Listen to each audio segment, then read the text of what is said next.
Well, some cracks are starting to appear in the bullish momentum that we saw in November and December, but is this going to be a turnaround or is it just a higher trough in the overall upwards move? Hi there everyone, welcome to the Traders Circle weekly market update. Today is Tuesday, the 16th of January 2024, and before I get started, you do need to be aware that whatever I say is general advice only, and you have to consider whether it's appropriate for you. The key topic of discussion this week, and indeed every week for the past 2 years really, has been interest rates. Overall, markets have rallied for the past few months based on a view that we're going to see several rate cuts in Western nations this year. In fact, in the US, they've been pricing in as much as 6 or 7 rate cuts this year, and that's allowed stocks to continue to grind higher. The lower that interest rates are set, the higher effective valuations you can come up with for a stock when you base it on a mathematical calculation such as discounted profits or discounted dividends, something like that. So if interest rates are to come off, that makes stocks a lot more attractive. Now, with all of this being said, recent moves in interest rates have been not quite as positive for the market. So the most recent US economic data has been probably a little more inflationary than everyone was expecting, and that does call into question whether or not we are going to see those rapid interest rate cuts that everyone's expected this year. So we've had higher than expected US CPI, or that's one measure of inflation essentially, but we've had other US economic data releases that are quite strong as well, including fewer than expected jobless claims, other really positive jobs data, positive manufacturing industrial data as well. So with this data being quite strong, it does call into question whether inflation is coming down as rapidly as everyone has thought. And as a result, we really have to start to question that narrative of 6 or 7 rate cuts this year. Now, in the US, they're forecasting rate cuts as early as March. The majority of the bond market, in fact, does believe there will be a rate cut in March, and currently they're pricing it at about a 2/3 probability that we're going to see a US rate cut in March. However, the big caveat I want to put here is just one day ago, or at least on Friday last week, before they closed for the Martin Luther King Jr. holiday on Monday, it was actually 3/4 of the bond market believed there was going to be a rate cut in March, slightly above 3/4. And in fact, there's been a pretty dramatic change in those probabilities across the past few days, and that's really what's triggered a lot of the selling in markets that we've seen so far this week. That big drop in probability for a rate cut in March. Now, whether or not there is a rate cut in March, it's a bit hard to say. The real key indicating factor will be when the Fed meets at the end of January. So they're going to meet on the 30th and 31st of January. They're very, very unlikely to change interest rates there. But what they say at that meeting will basically be the signal to the market of whether there will or won't be a March rate cut.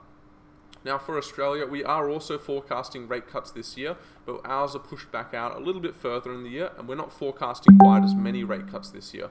Regardless though, we will really take the lead from the US on this one, and if they start cutting, we're far more likely to start cutting ourselves, and our market will also start pricing in more Australian rate cuts as well. So for me, for everyone on earth really, we're watching the Fed. We're trying to forecast what they're going to say at the January meeting, and what they do say at that January meeting right at the end of this month will be the signal as to what they're going to do in March, whether they do or don't lift or cut interest rates. The other thing to touch on is US company earnings reporting. So we've got pretty much the start of the US company earnings reporting season this week. It did actually start on Friday with a lot of the large US banks reporting earnings, and the vast majority, I believe all of them, beat their earnings expectations. However, that wasn't quite enough to send the share prices higher. In the US, around 3/4 of companies typically exceed their consensus earnings expectations. Now that does point to a cozy relationship between the analyst community and the companies themselves, but the average investor, the market knows this. So a beat isn't enough to send share prices higher.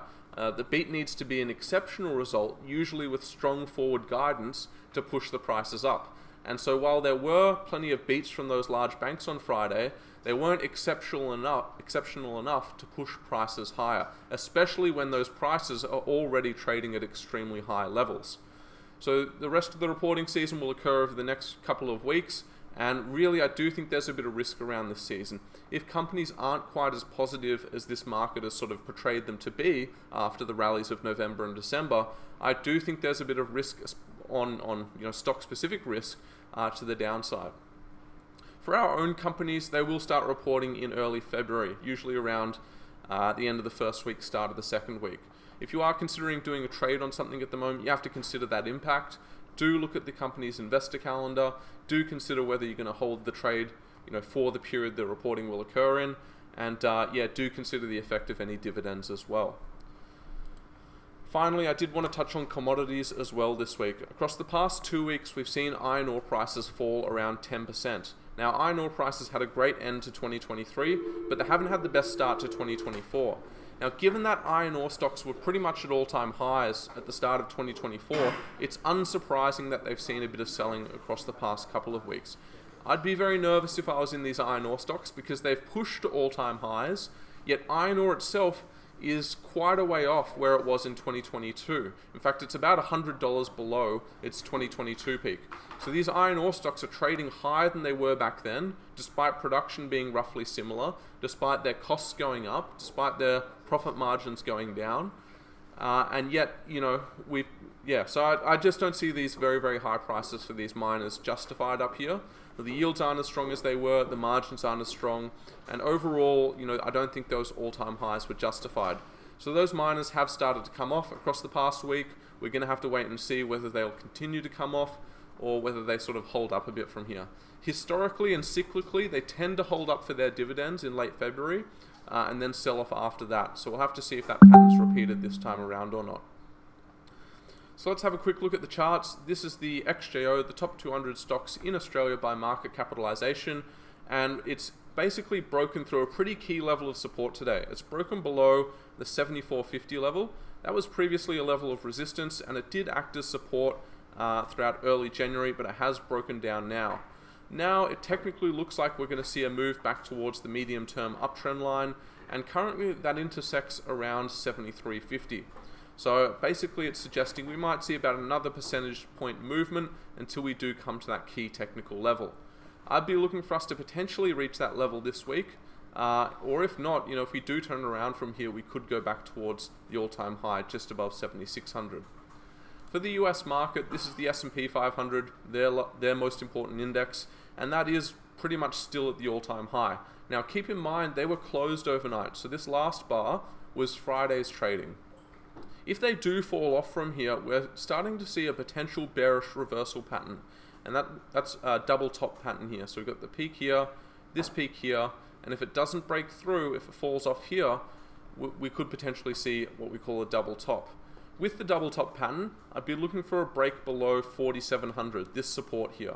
And if that does happen, we would expect a move roughly equivalent to the distance between the peak and trough here. So if that does happen, I would be expecting a move roughly back towards the 4,600 level on the S&P 500, which is quite away from the current level, about 200 points, right around 4 to 5%. So what are we watching for is a suggestion of bearish movement in the US. If that is the case, we will pretty rapidly be back at our uptrend line here in Australia. And if the US does break that 4,700, we may even break our own uptrend line. So that's it for this week, guys. Hopefully you guys enjoyed. If you did, click the like button, click subscribe, and we'll see you in the next one. Bye for now.